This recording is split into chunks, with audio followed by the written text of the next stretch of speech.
Hello viewers, আসসালামু আলাইকুম। আমি আবারও চলে আসছি বঙ্গোপসাগরের পারে। আজকে আসার কারণটা একটু স্পেশাল, কারণ এই বঙ্গোপসাগরের তীরে আজকে না আগামীকাল একটা নতুন শিপ ফিশিং হবে। তো আমি আজকে থেকে প্রস্তুতি শুরু করে দিছি আপনাদেরকে একটা সুন্দর ব্লগ উপহার দেওয়ার জন্য। তো প্রতি 15 দিন পর পর এইখানের জোয়ারের পানি প্রচুর বাড়ে, অর্থাৎ একটা করে জো থাকে, এটা আমি পূর্বেও বলেছি। তো সেই জো এখন শুরু, অর্থাৎ অন্যান্য দিনের তুলনায় পানি প্রচুর থাকে।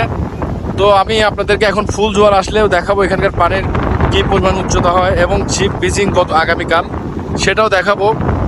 সেই পর্যন্ত আপনারা সঙ্গেই থাকবেন। আশা করি আপনাদের সবার ভালো লাগবে। সবাইকে ধন্যবাদ জানিয়ে আমি এই ভিডিওটা কন্টিনিউ করতেছি, আপনারা সাথেই থাকবেন। ভিউয়ার্স দেখেন, এখন পানি সময় যত যাচ্ছে তত বাড়তেছে। আর আজ কয়েকদিন ধরেই প্রচুর বৃষ্টি, যার কারণে এখানকার পানির পরিমাণও বেড়ে গেছে আর সিগন্যালও চলতেছে। আপনার কোনোভাবেই দেখেন নৌকাটা পাড়ে বেরোনো যাচ্ছে না। এটা আমি আগেও বলছি, আপনার প্রতি 15 দিন পর পর হচ্ছে যে পানির একটা জো থাকে, অর্থাৎ অন্যান্য দিনের তুলনায় পানির পরিমাণ বেশি থাকে। তো দেখা হবে আগামীকাল। ভিউয়ার্স, আমি বলেছিলাম আজকে জাহাজ ফিশিং হবে। দেখেন সেই জাহাজটা অলরেডি চলে আসছে। আমি আপনাদেরকে একটু দেখাই। দূরে ওই যে শিপটা দেখা যাচ্ছে, সেই শিপটাই এখানে ফিশিং হবে। তো এটা এখনো সমুদ্রের মাঝখানে, এটা দূর থেকে দেখতেছি। যখন পুরোপুরি ফিশিং হবে তখন আমি আপনাদেরকে আবার দেখাবো। আপনার সঙ্গে থাকুন, দেখেন আপনার সময় যতক্ষণই আসছে পানি কী পরিমাণ বাড়ছে। অর্থাৎ আমি যে জায়গাটা এখন দাঁড়িয়ে আছি এই জায়গাটায় পানি চলে আসবে। পানি মোটামুটি আরও উপরে আসবে। এখনও ফুল জোয়ার হয়নি। ফুল জোয়ার আসলেই জাহাজটা আপনার তার যে মার্কিং করা আছে সেই মার্কিং বরাবর এই বরাবর ঢুকবে, অর্থাৎ জাহাজটা এদিক দিয়ে এই বরাবর থেকে এখানে চলে আসবে। তো এটাই আপনাদেরকে আমি দেখাবো, সঙ্গেই থাকুন। আর অল্প কিছুক্ষণের মধ্যেই শিপ ফিশিং হবে। দেখেন পানি কি পরিমাণ বৃদ্ধি পাইছে, যা বলার মতো না। ভিউয়ার্স, নদীর পানিতে এত পরিমাণ আপনার ঢেউ আর এত পরিমাণ স্রোত, আপনি সাধারণ যারা সচরাচর উঠি না তারা অবশ্যই ভয় পাবো না, শুধু কলজে কেঁপে উঠবে। কিন্তু এখন যেহেতু ইলিশ মাছের সিজন, আপনার জেলেরা এই নদীর ভিতরে এই স্রোতের মধ্যে, এই জোয়ারের মধ্যে, এই এত বড় ঢেউয়ের মধ্যেও তারা ইলিশ মাছ ধরে এবং ভাটার টানে তারা পাড়ে ফিরে আসে। তো আমরা মূলত শিপ ফিশিংয়ের ব্যাপারটা দেখাচ্ছিলাম। দেখেন অলরেডি শিপ তার মার্কিং বরাবর ঢোকার জন্য প্রসেসিং শুরু করে দিয়েছে। আরেকটা জিনিস মনে রাখবেন, এই শিপগুলোতে আপনার বহির্বিশ্বের ক্রু থাকা সত্ত্বেও শিপগুলো যখন বাংলাদেশের কোনো একটা নির্দিষ্ট ইয়ার্ডে, অর্থাৎ শিপ ব্রেকিং ইয়ার্ডে আপনার বিচিং করা হয়, তখন বাংলাদেশ থেকে আপনার ক্যাপ্টেন ওঠে। কারণ হচ্ছে যে তারা এগুলো ভালো বোঝে। ঠিক এই শিপটাতেও বাংলাদেশের একজন ক্যাপ্টেন আছে এবং তিনি অপারেট করতেছে। এমনকি জাহাজ যেদিন বিচিং হবে তার পূর্বের দিন, অর্থাৎ আগের দিন উনি এসে দেখে যাবে এবং জায়গাটা ভালো করে পরিদর্শন করে যায়, যাতে ঠিকঠাক মতো জাহাজটা বিচিং করতে পারে।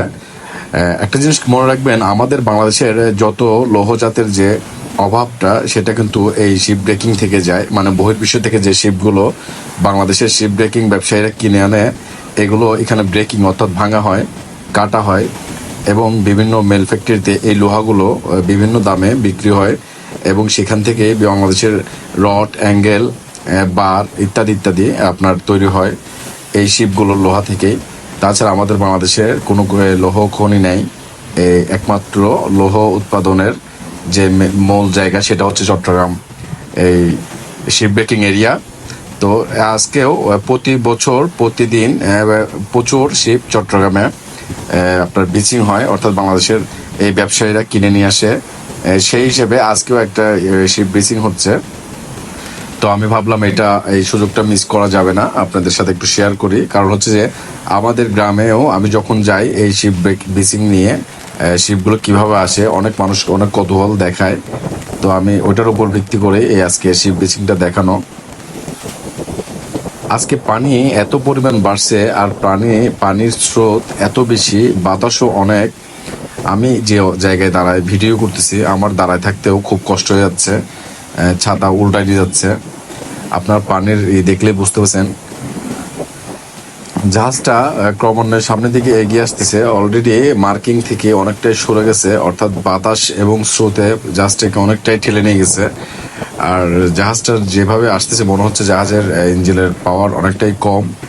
আসলে এই শিপগুলো একটা নির্দিষ্ট মেয়াদে আপনার এই সব সমুদ্রে চলাচল করে।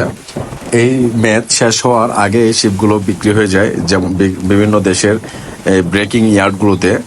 তো আমাদের দেশেও যেহেতু শিপ ব্রেকিং আছে, এটা আমাদের দেশে বিক্রি হয়েছে। বিভিন্ন দেশে শিপ কাটা হয়, যেমন চায়নাতে, সরি ইন্ডিয়াতে, পাকিস্তানে, বাংলাদেশ, আরও কয়েকটা দেশে এই শিপ কাটা হয়। তো সেই হিসেবে যে আপনার নির্দিষ্ট ম্যাচ শেষ হয়ে গেলে এই জাহাজগুলো বিক্রি করে দেয় এবং আমাদের দেশে এই শিপগুলো কিনে নিয়ে আসে। এই শিপগুলোতে অনেক ধরনের জিনিস থাকে, অনেক ধরনের ব্যবসায়ী এই শিপের বিভিন্ন মালামালের কিনতে আসে। আমি অন্য একদিন আপনাদেরকে শিপে উঠে শিপের বিভিন্ন আইটেম এবং কি কি পাওয়া যায় শিপে আমি আপনাদেরকে দেখাবো। তো শিপটা ক্রমান্বয়ে সামনের দিকে আসতেছে। এটা মার্কিং থেকে প্রায় 200-250 ফুট উত্তরে চলে গেছে, অর্থাৎ বাতাস আপনারা দেখলেই বুঝতে পারতেছেন ঢেউটা একটু বেঁকা, অর্থাৎ বাতাস এবং স্রোত প্রচুর। তারপর ক্যাপ্টেন চেষ্টা করতেছে তার মার্কিং বরাবর আনার জন্য, কারণ এটা ঠিকঠাক মতো না করলে মালিককে পক্ষের অনেকটাই লস হয়ে যায়। কারণ হচ্ছে যে শিপগুলো আবার ওয়ের দ্বারা টেনে আনতে হয়, এটা খুবই কষ্টসাধ্য ব্যাপার স্যাপার। আর জাহাজ যদি ঠিক মতো বেসিং হয়, এটা সবার জন্যই ভালো।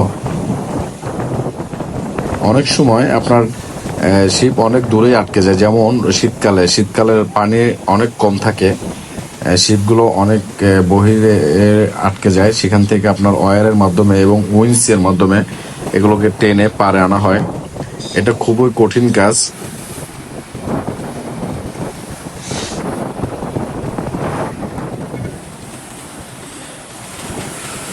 শিপ বিচিং দেখার জন্য অনেক মানুষই আসছে। আমি এক পাশে চলে আসছি, কারণ যেহেতু আমি ভিডিও করতেছি, একটু এক পাশে চলে আসছি। আর এইসব ভিডিওর অনুমতি থাকে না, তারপরেও আমি করতেছি, কারণ এই জিনিসটার উপর অনেকের কৌতূহল। শিপ এক পর্যায়ে যে আটকে গেছে, মানে আর সামনের দিকে আসতেছে না। দেখেন নোঙর ফেলে দিছে, অনেক বড় নোঙর, প্রায় 7-8 টনের নোঙর। এটা দুই পাশে দুইটা থাকে, একটা ফেলছে, অর্থাৎ এটা আর এখান থেকে লড়বে না। যদিও পিছনে জোয়ার ভাটার টানে পিছনের দিকে যায়, এখানে আটকে থাকবে। দেখেন এখন অনেকটাই বাঁকা হয়ে গেছে, অর্থাৎ এখন ভাটার টানে এটা আপনার স্রোত ঘুরে যায়। মানে অনেক আশ্চর্য ধরনের কাজ কারবার এই বঙ্গোপসাগরের জোয়ার ভাটার খেলায়। তো ভিউয়ার্স, প্রচুর বৃষ্টি পড়তেছে গুড়ি গুড়ি। এই এই বৃষ্টির মধ্যেও আমি আপনাদেরকে এই জিনিসটা দেখানোর চেষ্টা করছি। নিরিবিলি বসে জাহাজ চলে আসছে এতটুকুতে। তো কেমন হলো আমার আজকের শিপ বিচিং এর ভিডিও। পরবর্তী ভিডিওতে আমি যে জাহাজে উঠবো এবং উঠে এর বিভিন্ন সৌন্দর্য এবং এটার বিভিন্ন জিনিস আপনাদের কাছে তুলে ধরবো। তো সেই পর্যন্ত সবাই সুস্থ থাকবেন, ভালো থাকবেন, আমার আঁকাবাঁকা পেজের সাথে থাকবেন। সবার প্রতি শুভকামনা। আল্লাহ হাফেজ।